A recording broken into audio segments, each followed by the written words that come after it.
the night that he came home. That night, he tore a bloody rampage through the world of cinema, and suddenly trick-or-treating was lethal again. His name was Michael Myers, and the night was Halloween. Welcome to Filmstrip and our Halloween retrospective series. Here to protect you from the clutches of Michael Myers or the Silver Shamrock Corporation are Brian. More fancy talk. And Jay. We are talking about evil on two legs.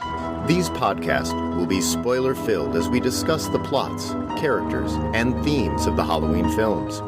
It's time to find out. Welcome to Filmstrip. I'm Jay. And I'm Brian. And this is our review of Halloween H20 20 Years Later, starring Jamie Lee Curtis, Josh Hartnett, Adam Arkin, Michelle Williams, Adam Hanbird, Jodie Lynn O'Keefe, LL Cool J, and Kristen Rand. Directed by Steve Miner, released in 1998 on a budget of $17 million, grossed over $55 million at the box office. So the story on this one, man, is Jamie Lee Curtis approached John Carpenter and the studio, the Accords, about doing this. I want to revisit this character 20 years later. Where is she? What's it like? And they were dead. All for it. Well, that's what they said. It's just like, come on, we're never really dead in a horror movie. And Carpenter said, I'll do it if you pay me, $10 million. And they were like, no. And so this proceeded without him. But Jamie Lee said, look, I'm in, but I want you to get the Scream guy involved in this. And the Accords were all about that because, of course, Scream was the rave at the time. So now let me ask you, you've seen Scream, right? Mm-hmm. You've seen those films. Yeah. Okay, so you know the style, right? When I found out that he was going to be involved in this, I was really interested in how that aesthetic would work in a Halloween film. Mm-hmm. Yeah, it was a different kind of horror film. It really had reinvented the genre. And this is the first film, Brian, that I used the power of the internet to follow from inception through release.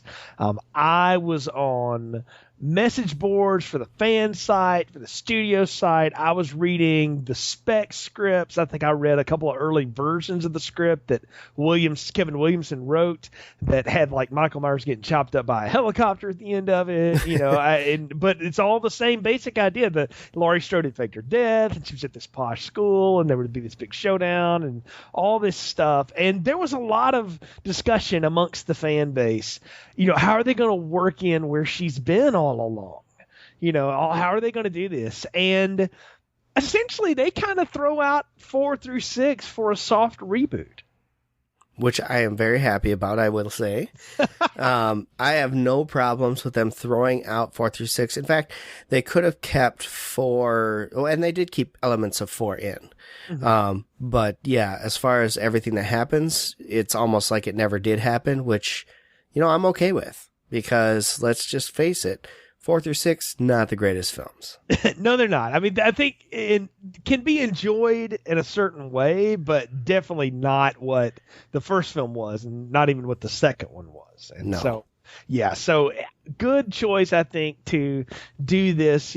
Like I said, Kevin Williamson heavily involved, wrote a good bit of the screenplay, didn't get writer's credit, but did get a production credit on this, and it was that team, around this. And can we make this 20-year-old franchise more relevant to today's audience? And at the same time, can we bring back the star of our first 2 films, the focal point of this whole thing, Laurie Strode, and make it work again? And I don't know. I was totally intrigued by this. I was all into it. It opened on a Wednesday. I remember that. I remember going to church. I remember going to church on Wednesday night, getting out of church and going to see it at like the 9:00 feature. and I was in a packed theater. I mean, people were into this in my little town, and I ate it up. And I've owned this film on VHS, DVD, all that stuff. So I've seen it a lot of different times. But it had been a while since I revisited it before we did this podcast. It had been a little while since I'd seen it. So I didn't remember a ton of it. And it was fun to go back and take a look at again. Now, I know you had seen it, but were you aware of it at all in 1998? Oh, sure. Yeah, I was definitely aware of it. I remembered all the hype around it, too. I never knew a whole lot about the film series itself because I never really watched it. But I know that my wife, she was really into it, and she went and saw it in the theaters. And she was super excited to watch it again when we were doing for this review. And so, of all of the Halloweens, this is definitely her favorite. Oh, really? Well, that's really interesting. I've never heard anyone call this their favorite. Most people will say that first one, so that's neat to hear. So we'll maybe talk about that as we get into this. But Brian, why don't you tell us what happens in Halloween H20 20 Years Later? This film opens 20 years after the events of the second film. Dr. Loomis is dead, having spent his life chasing Michael Myers, as his body was never found in the hospital wreckage. The nurse from the first two movies was apparently taking care of Loomis before he died, and she returns home on October 29th to find her home office ransacked. Sure enough, Michael Myers shows up, kills a couple of teenagers next door, and dispatches with the nurse after getting a hold of a file on Laurie Strode. We learn Laurie faked her own death so that she could go into hiding from her brother. Now working as the head of a private school in Northern California under the name Carrie Tate, Laurie continues to live in fear of her brother's return. Her own son John attends school where she teaches and is tired of his mother's obsessing over her dead brother. However, Laurie's fear becomes reality when Michael shows up at the school and begins killing John's friends. Eventually, Michael and Laurie come face to face. Laurie manages to get John and his girlfriend Molly to safety and decides to return to the school to face Michael once and for all. Laurie succeeds in stopping Michael, but not satisfied until she knows that he is truly dead. Laurie steals his body, drives off the edge of the road where Michael is pinned next to a tree, and in the climax, Laurie takes a fire axe and decapitates her brother as the iconic Halloween theme plays. That is the plot summary for Halloween H20 20 Years Later, Jay. Wow, good stuff. Lots of interesting tidbits, yes. Indeed, lots to talk about. And you said they hang on to, really, I should say, two scant things from part 4. Yes. The idea that Laurie Strode was killed in a car wreck. We find out she faked her death. Yep. And that Loomis spent his life chasing Michael Myers, never fully believing he was dead after the hospital fire because they never found the body. Right. So, if you want to retcon it in your own way, you could say parts 4 through 6 are just the fevered dreams of the obsessed Dr. Loomis in a lot of ways, because he really is the focal point of a lot of those films. Yeah, and this is the first film where Loomis is not around, which is kind of sad. Obviously, he had died before the last film was released, but it's kind of sad because he was kind of a big character in these films, so this is the first one where he's just not a part. They do mention his name, as we said, but nothing to do with Mr. Loomis. No, and we do get a voiceover, in the opening credits, and we'll talk about that in a sec. But I want to say right now, though, I did miss him. Not so much Donald Pleasance. I felt like he was kind of done with all this, but I did miss the presence of that doctor. But on the other hand, I do like the fact that they made this story about Laurie. This was going to be about her, about where she was 20 years later, and where she is kind of messed up. I mean, that's what we'll learn. Yeah. She's a functioning alcoholic. She's obsessive. She clearly is scarred by this event. No, of course, who wouldn't be? But she has let it run her life to the point that she's going to have to take control of her monsters and fight him off once and for all. So, the whole Frankenstein theme's pretty heavy in there. So, yeah. Yeah, and I like that. I like it too because it just shows that something so traumatic can alter someone's life so much. And even though she's in hiding and she doesn't go by that name, her son still knows about it. Her son knows the history and what they're about and everything else. So I think that's kind of interesting that she had told him. I mean, maybe obviously with the Halloween freakishness that she has, that could be why he knows, and she had to kind of explain why she's so leery of that particular holiday and whatnot. That's one thing that I've always wondered about this movie is she appears really close with him. They obviously have a strong relationship. I mean, the first time we see her, she's freaking out, having a bad dream, and he runs in there to wake her up and give her medicine, all the stuff. So he knows. I mean, he knows the stuff, like you said. But does he also know that, is he just going along with the whole I'm faking my death, we're changing our name thing, and he's just like, whatever, cool with that? That always seems strange to me, that he would just be down for that. Well, I would assume so. I mean, I don't think he might not be faking his name. I mean, she obviously is divorced. She may have married a Tate, right? Mm-hmm. And so he could still be John Tate. She just changed her first name. Don't really know the whole story behind that, but I would assume he's not got a fake name, but maybe he didn't. I don't know. Yeah, they don't explain it. I mean, it's left for us to figure out. It's one of the things in this film, and I will say this movie is lean and mean. I mean, it's 86 minutes, and I dare say it's really only about 75 when you really boil it down. I mean, this is short. It's a very short and rather simple film compared to where we've been the last time. I mean, geez, man, we had, cults of druids in the bottom of a hospital. We gone a long way. And so at least they got one thing right, which was we're going back to the simple premise.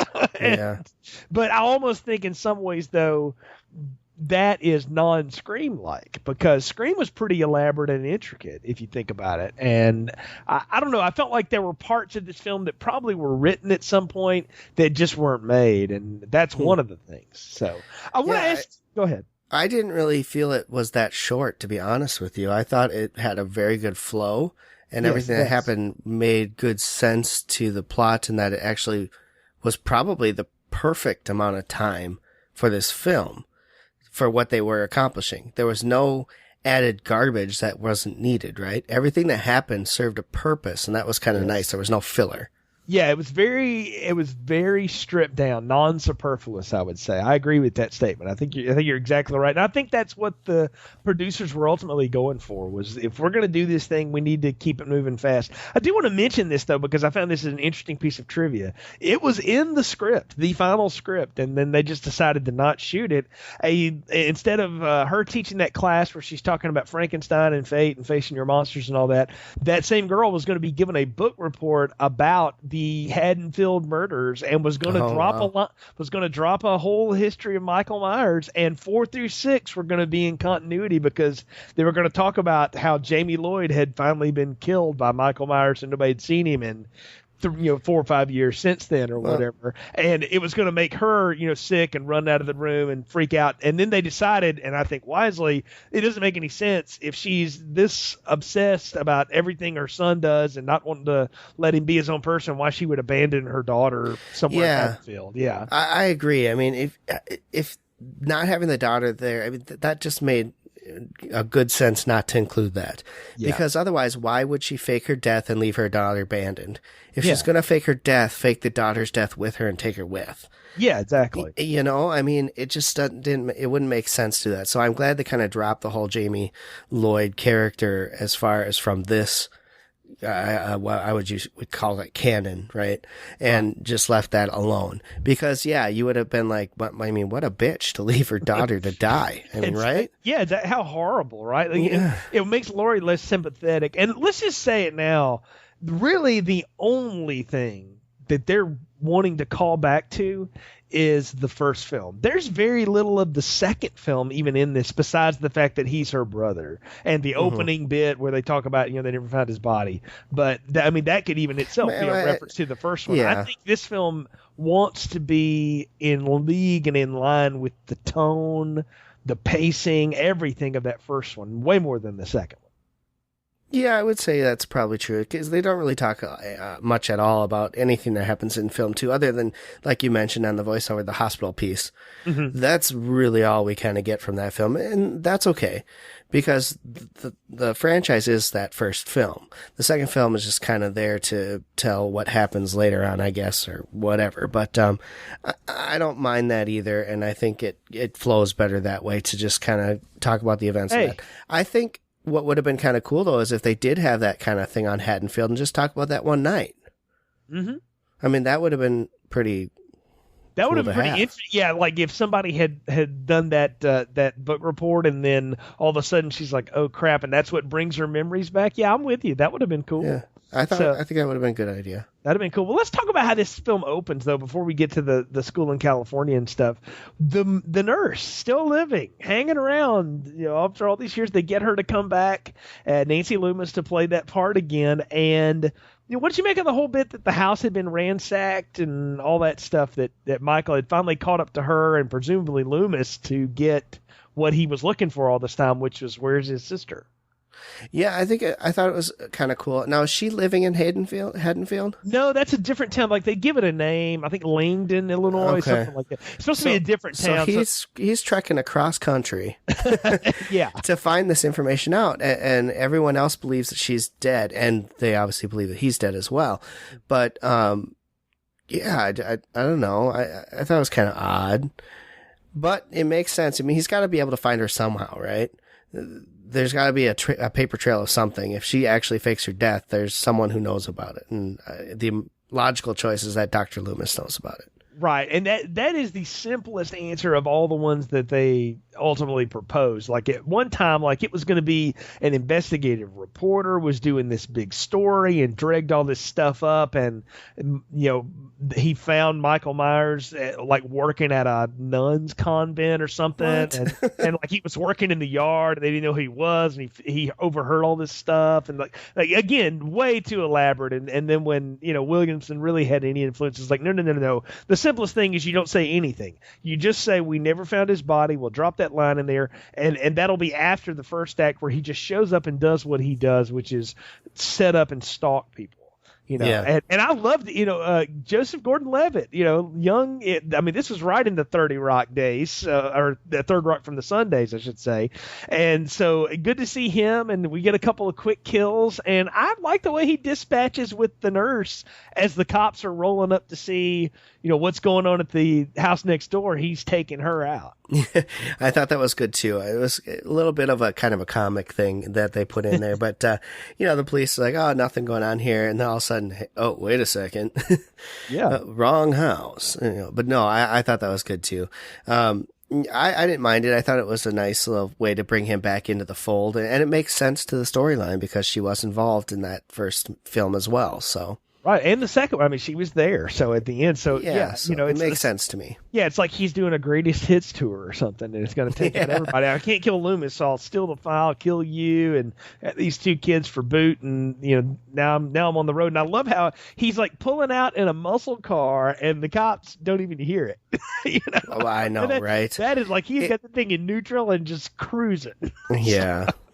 They do that a couple times throughout this franchise to make it really ridiculous, but yeah, okay. But yeah, I'll buy it. Yeah, but if we go with it though, the opening it cuts to that next day. You get the cops that give us the voiceover about, he'd be too old to do anything. He'd be younger than me, and so that sets it up for the audience. Like if you think 20 years is a long time, it's not ancient, kids. People in their 40s can still be dangerous, and that's sort of the theme of it. Yeah, exactly. But you need to say that for the 90s audience and for the audience that's named at.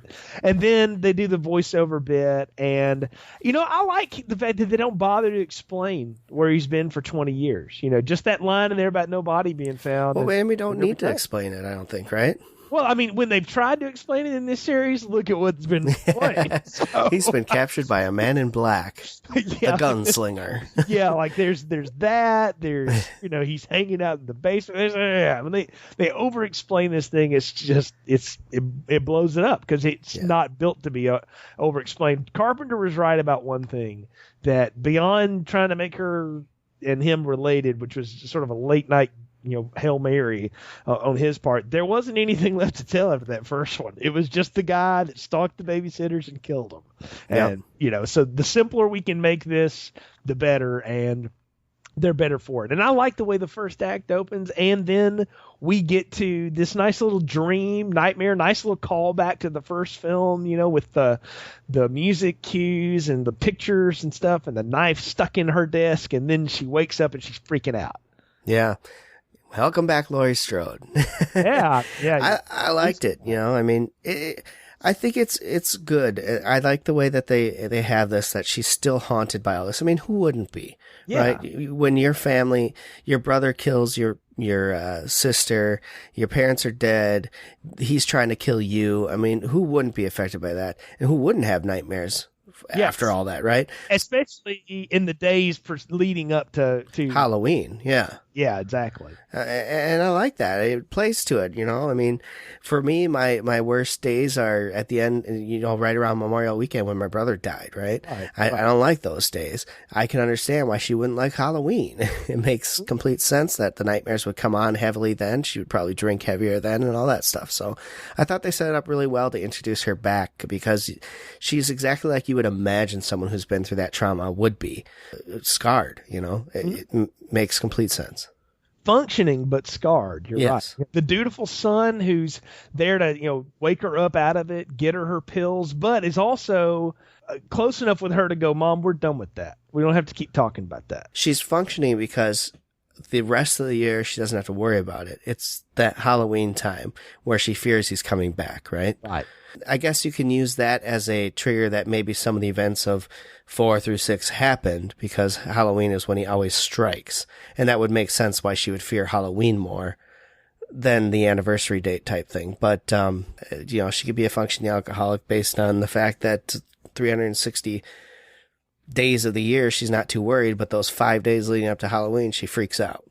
Right. I mean, yeah, she could be losing it, but I kind of got the sense that this was sort of an ongoing, constant thing with her. That it had been a part of her life for so long, and she at times would say, "Okay, we're done with this," and then would revert back to it. And the son had seen that, and I mean, we get this line about Dad's really out of the picture because he sends his son a birthday card a couple months late, right? Right. Yeah. All this stuff, and he wants to go on this trip to Yosemite, and she's like, "No, you're not going. You want to go camping? I'll hang out with you." She's super protective of him, and he's trying to be Mr. Independent, and they have this whole bit about your dad would let me go. Well, yeah, your dad's a loser, and he gets her back too with and he left you. Imagine that, right, so, right.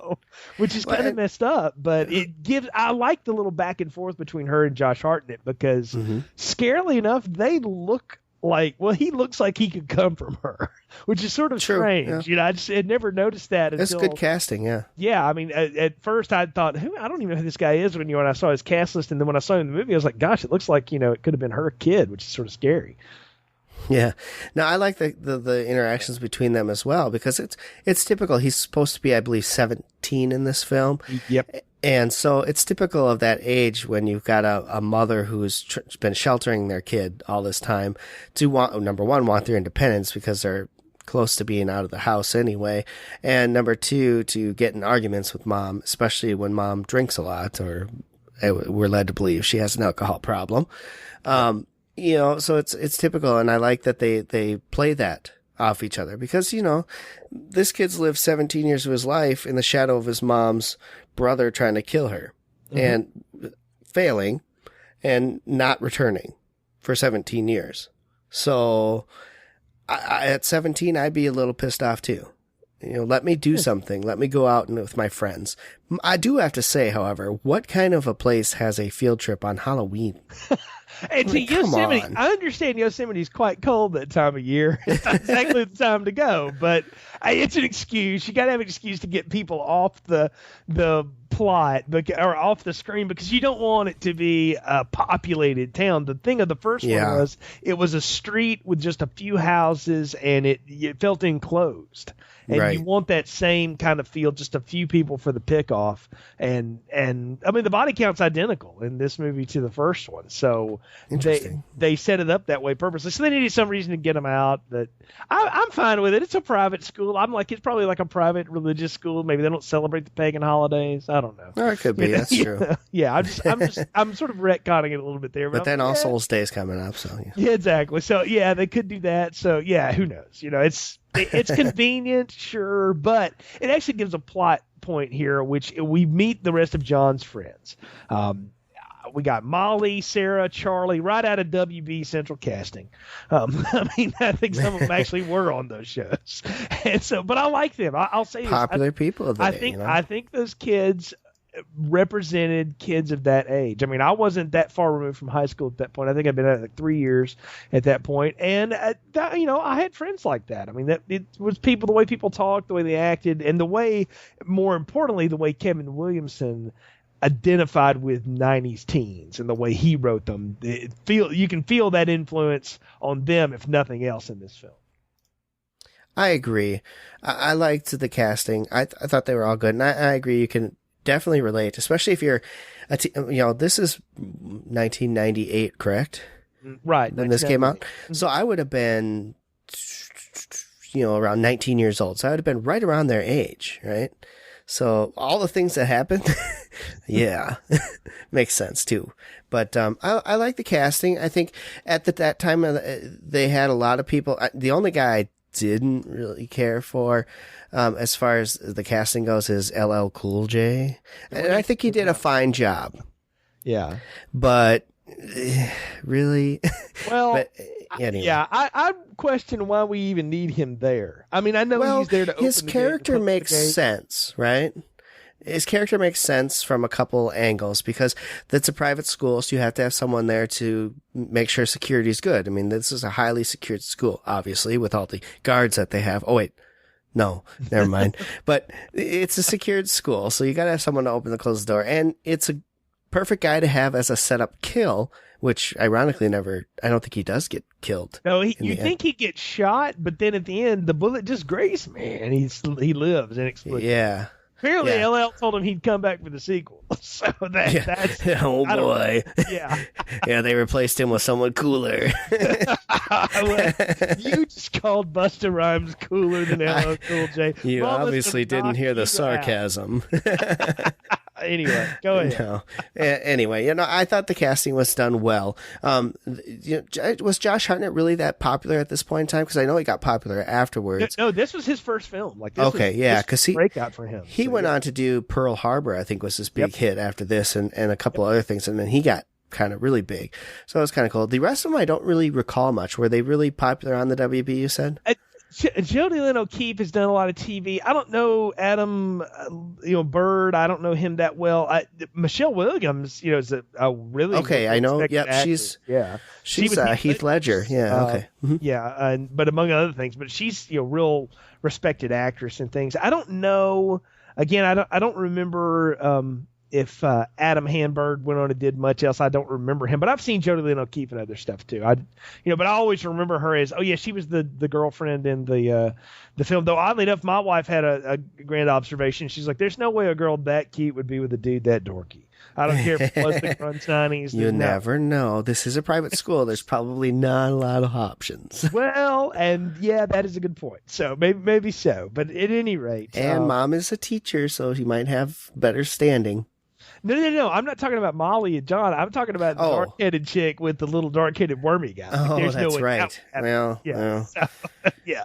Okay. But yeah. Anyway, point being, we've got we need the cast of the youth.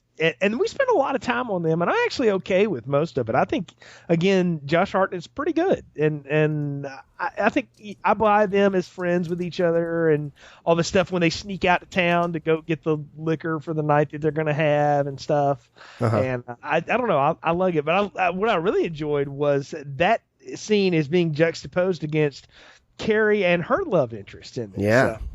What'd you make of Adam Arkin? I remember him from Chicago Hope, the other hospital show. Right.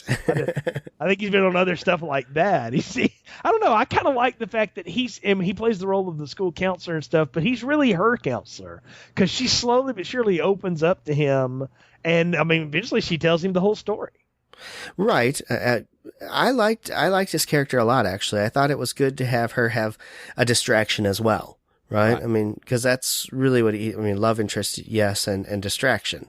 It makes sense that it would slip her mind some of the things that end up happening, right? Yeah. Because she's distracted by this guy. And I thought he played a really good character and did a really good job here.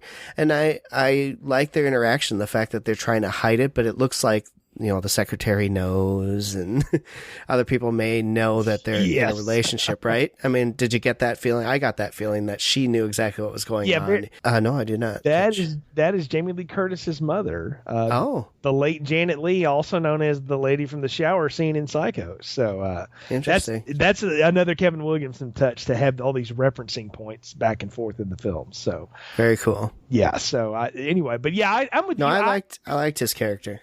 I agree that I think she knows what's up. And I liked him too. I thought he was fine for what he's asked to do. Yeah. And, he gets killed and that's, kind of it. But I don't know. I liked him as the audience that she could tell the story to, essentially.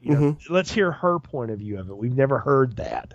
And I like the scenes where she gets to do that. One of them is in the restaurant downtown at lunch, like she's guzzling wine, by the glass and stuff.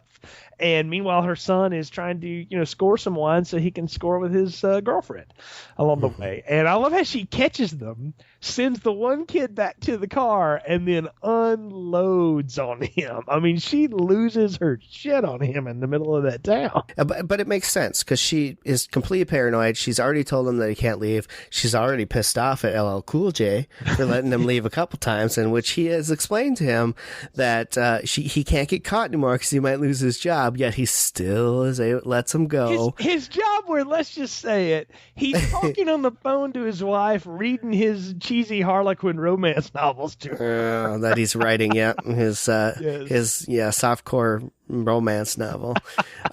But it makes sense to me that she's out and about. They're having lunch, right? Her and Adam, right. Adam's character, they're having lunch, and she runs into him on the street as he's trying to gather stuff for their little soiree that they're planning instead of going to the Yosemite with the rest of them.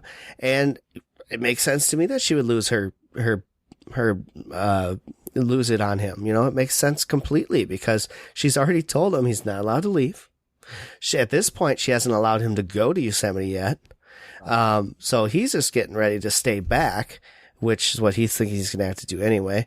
And so to see him out and about, she, number one, gets pissed off at him, and then number two gets pissed off at LL, which I think is hilarious. Well, I love the way, though, that he came back at her about, like, all this stuff that's going on in your head about your dead brother is coming off on me, and I can't take it. It's like, you're going to have to loosen up. And, and she sees in that, like, you know what, he's right, because ultimately she relents. Like, after his last class, she's like, hey, you can go ahead and go to Yosemite, and he's like, damn. Well, I think that the guy character helped her decide that was the proper thing to do. Oh, you think so? I do. I mean, I think that he had a conversation saying, hey, you gotta give him a little freedom. And of course, she sees everything going on. I think there's a few elements that helped her do that, because had none of that happened and she had caught him outside the school, there's no way she would have just been like, oh, okay, you can go. Yeah, no, it's very sudden that she changes her mind, but all that is to set up the fact that she's going to think he's one place and he's actually somewhere else, and that creates part of the chase tension in the third act. Yeah. Yeah. Well, and why wouldn't it? Exactly. Which is what we want. I mean, this film is building, like I said, it's paced to be very similar to that first one, almost identical to it. And you watch that first one, everything leads up to when he finally starts killing and knocking off people, and to get her to wander through that house and find all the dead bodies. And I mean, that's the same kind of thing they're trying to set up here, is him versus her one-on-one. And they're building to it. And again, this movie's very fleet. It's got stuff in it, but it's moving. But along this way, I mean, that's the thing, is she drives back to town with the kids and gets on LL and all that stuff, and outside the gate is the car Michael has stolen. And two things have happened here. We got to talk about this here, though, because and this is why I say they really ignore part two, because the one thing we noticed about part two was that Michael killed everybody. Right, in his way. In this movie, he's only targeting very specific folks. The nurse, the two kids next door that were sort of helping her look out for her house he broke into. Along the way, his car breaks down or something, and he's at a rest stop not far from this school, and he waits on this lady to go into the bathroom and steals her car but doesn't kill her. And later on, he's stalking outside the gate, waiting to break in and get LL, but he doesn't kill LL. He just sort of stands around him. I thought that was an interesting choice. Well, he has a focus, right? I mean, he knows what he wants to take care of. Right. He wants Laurie Strode. And, if someone gets in his way of completing that, well, then they're in big trouble. However, he's pretty tunnel vision on her. I don't think he kills the lady because she has her kid with him. or with her.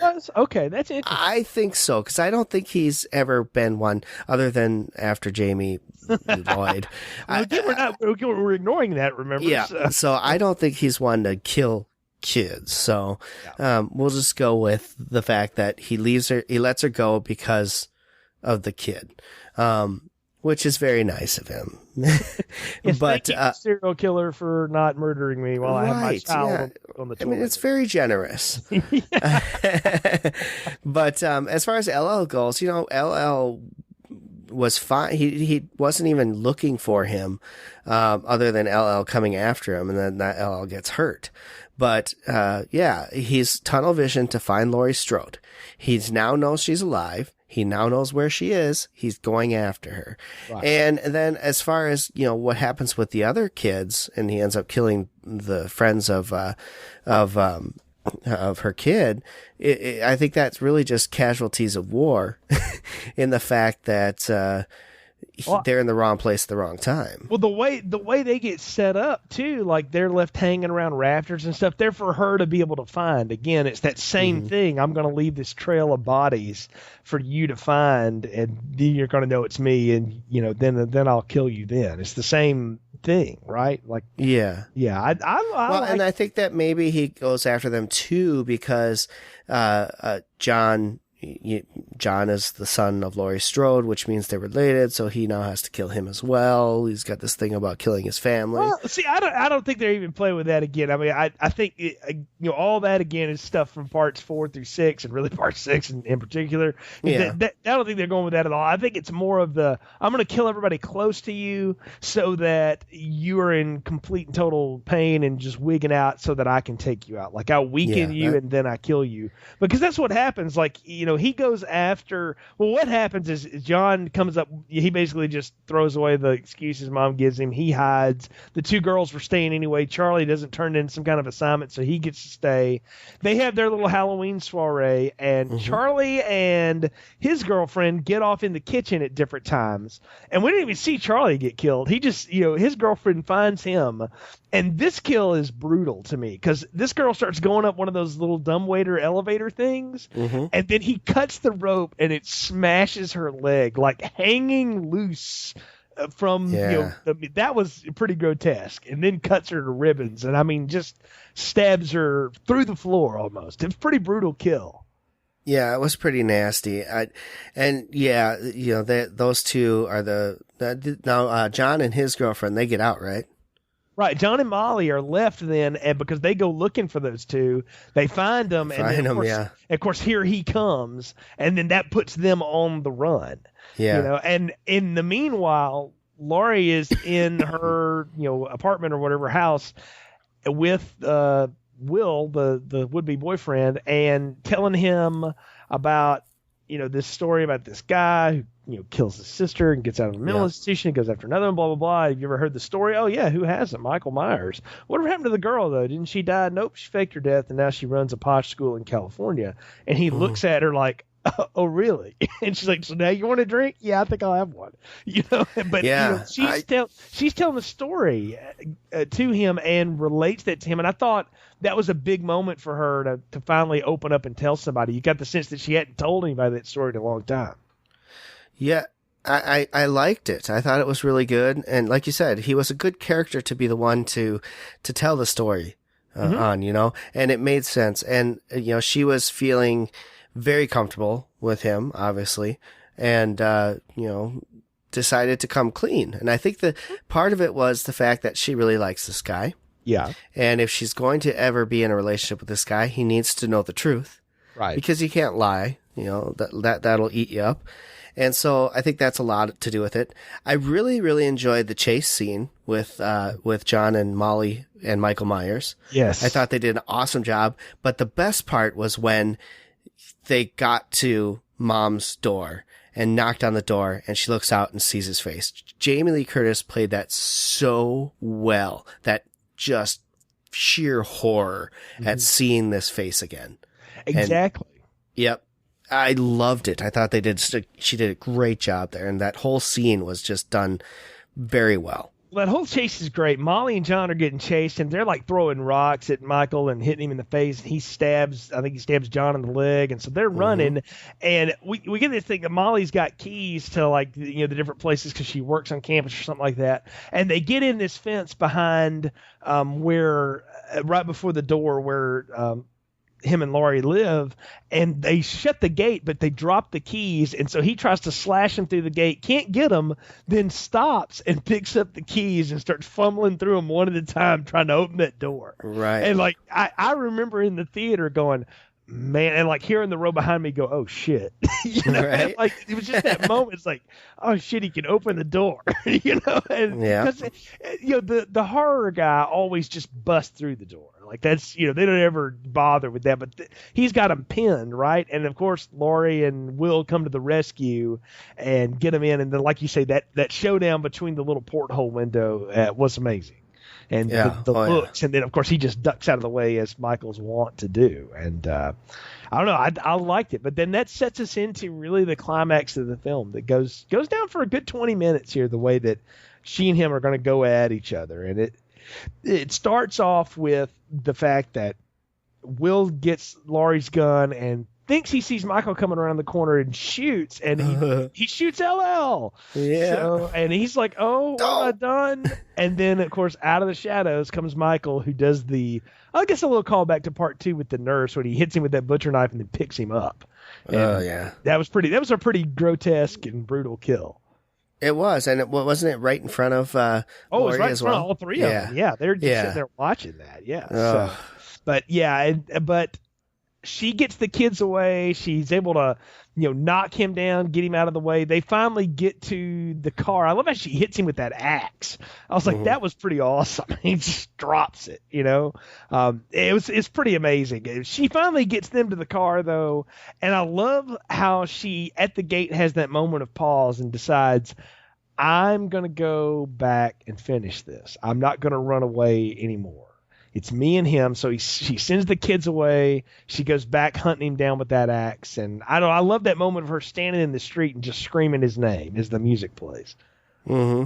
I liked it too. I mean, it put that one scene that we talked about earlier where she's talking about the Frankenstein and confronting the demons in a perspective and brought it to this movie. Mm-hmm. She decides after sending off the children to be safe that it's time that this confrontation went down. Whatever happens, if I die or he dies, I'm going to give it my best to kill this motherfucker, right? Right. He's got to go down. It's me or him finally once and for all. And and I love it. That's perfect. That's the character she needs to face this demon, and that setup is paid off right there, and I love that part of it. Yeah, it's great. And I love how she's looking for him and he lowers himself down behind her. That was in the trailers for this. And I thought, oh, that's going to be an awesome scene. And it was, because she wheels around and just buries that axe in his chest. Mm-hmm. And all he does is grab it and drop it. And I love that shot of it just sort of thunk right into the floor. And he keeps coming after her. And Mustafa Akkad is to thank for the flipping of the table scene before she hits him with the flagstaff, because they were going to do that in part 4 in the schoolhouse, and they just didn't have time to get it to work right, and they were trying to set up the scene, and he said, hey, remember we were going to do that with the other kid, why don't you do that here, and have him flip the tables over and come after her. And I thought that's a great idea. It adds intensity to the scene. Yeah, and I like the foreplay before it, too, where he was trying to find which table she was under on top of it and stabbing through and all that stuff, and then finally just says, screw this, what am I doing? Yeah. And then starts flipping over. I like that. I thought it was a good setup, and then finally he just gets frustrated and says, what am I doing? And I thought it was cool. And what I love is ultimately she comes at him on top of the balcony again with like multiple knives, stabbing, slicing, stabbing, until she knocks him off and he's down for the count, we think. Yeah. Right. And I'll be honest with you, like I remember watching this movie in the theater again and going, wow, is that it? That going to be it? And I was like, surely not. And I was like, no, there's time left on the clock here. I knew this movie was short. I knew it wasn't going to be that short. I was like, no, they're going to come up with something else. And if they had gone with that as the ending, it would have been so lame, because we've already had this happen. He's already fallen off a building, and he's already done this and that and survived. That shouldn't have done anything. So, they played it off like he's dead and they're body bagging him and all this other crap. And you're just knowing that that's not the end. Which, by the way, they're body bagging him and they leave the mask on. Again, that makes no sense. Yes, that is true. But that's something that they've done throughout this whole franchise. So yeah, you just have to go with it. But yeah, I mean, come on. If he's truly dead, you would take that thing off and then find out he's not because he wouldn't let you do that. But either way. Just kind of silly. But what did you make of the fact that she's like not buying it and she basically at gunpoint steals the thing? She knows better than to think that he's gone, right? Yeah. And she knows that it's going to take a lot more than some knives and a fall from a top of a building for him to succumb, right? Mm. So I thought it was brilliant that she didn't give that a second thought, that she's like, okay, no, you guys are dumb. I'm taking this over, and it's I'm just gonna take him away. And a pretty crazy thing happens. I mean, she waits for him to get up out of the body bag as she's speeding down the mountain trail, and then she basically slams on the brakes to throw him out the car. Yep. And then runs him over. And that's a pretty crazy wreck going down that side of that hill, man. That was awesome. I liked it, but it's like it's kind of a callback too. To one of the other films where he kind of, where they put him down the mine shaft, they run him over. Yeah, that part 4, the end of part 4, yeah. So, but obviously this one was done much better. But I love how he ends up pinned against the thing and she's thrown out of the vehicle too. But is aware enough to get that axe, walk up to him, and then like the strangest thing, he like tries to relate to her. In some way, holds out his hand to her or whatever, and for like a few seconds there, she's like, touched by this until she realizes, wait a minute, he's just playing with my emotions, right? Yeah, and then one of the coolest moments I've ever had in a film viewing experience when she rears back, chops the head off, and that music starts. I mean, that is so well done. And I'll tell you what, Jay, when that happened, when I was watching, I was like, finally, someone with some freaking sense to actually do something that's going to kill him. I mean, you disembody him like that and you cut his head off. That's got to be a good way to kill him. Right. Because nothing else works. Fire? No. Gunshots to the head? No. Knives? Mm-mm. Falling off a 2-story building? No. Falling off another building? Ain't gonna happen. So there's only one way to do this. Mutilate the fucking body. Well, and again, I go back to the original script that like a helicopter crashes and cuts him up like Mission Impossible style or something. So they were like, that would have been weird. It would have been odd, but it would have made sense for him to be dead after that. The point was that Jamie Lee Curtis told Kevin Williamson and the producers that I'll come back and do this, but I want him dead. I want him DEA dead at the end of this thing. And they said, well, okay, but if we decide to do another one, can we have you for 4 minutes, or something? And she said, yes, sure. I'll do a cheesy cameo because I know you'll never stop. And Mustafa Akkad was the one that told Williamson, do not do this. I do not like this ending. So he wrote another one, apparently, that was less emphatic, but never turned it in to the director. Huh. So all the director knew was cut his head off at the end of it. And anyway, it was quite... It's quite climactic, though. I mean, he was pretty emphatic. Oh, yeah. And I'll be honest with you, as a Halloween fan and fan of the series, who've been following this thing for a long time, I thought, well, what a way to end it. I mean, wow, how cool would that have been? And exactly. Yeah, that was great. Great. I thought so, too. I thought it was perfect. Yeah. So this was how it should have been done in the first place, right? Right. You cut off the guy's head, you cut the snake's head off, the snake's dead. Right. You make it definitive, if you want to do this. And again, a strong outing. Well, I think it'll be pretty clear, but I'm really interested in hearing your reasons, Brian. Final thoughts, popcorn ratings for Halloween H20 20 Years Later. Well, I think, like I said earlier, I mean, this movie was paced extremely well. It may have been short. It didn't feel short to me. It felt like it had no filler. All substance, everything that happened for a reason, and the climax of the film was absolutely fantastic. I enjoyed the crap out of it. I thought finally someone smart enough to really take care of Michael Myers, and I loved having Jamie Lee Curtis back, especially after the garbage we got in 5 and 6. it was nice to have her back to bring back the memory of what was so good about 1 and 2. And so for me, this is a large popcorn, extra large popcorn, actually. This is also my favorite of the series so far. The first one to me is classic, and you can never touch it. But this is as close as they've ever gotten again. I liked the second one a lot for a sequel. I think I said that was a very passable, fun to watch, enjoyable sequel. This one, though, is heads above that. Just a fantastic, fun ride and a different take on the Halloween. I mean, it is different for all that it pays homage to and paces itself like and stuff. This is a very different, certainly influenced by a specific time in horror history kind of film, but it's very good and it's very fun to watch. And Jamie Lee Curtis makes this thing. She really does. So I'm going to join you in that bucket of extra large popcorn, my friend. I think this is a strong, strong entry in the series. And again, I thought it was over at this point. I thought, well, they're going to do another one. And then they did.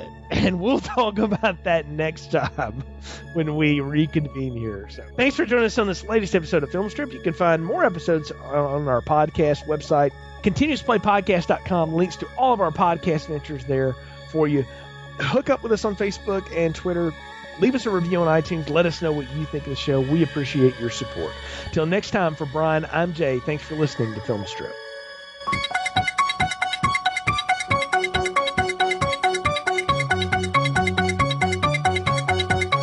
Thank you for listening to our Halloween retrospective series. What's the boogeyman? As a matter of fact, it was. Please leave us a positive review on iTunes, like our Facebook page, and visit our website, continuousplaypodcast.com/movies, for more episodes. All content used or discussed in these podcast episodes is the property of its respective owners and is used under the Fair Use Act, Section 504, C2, Title 17.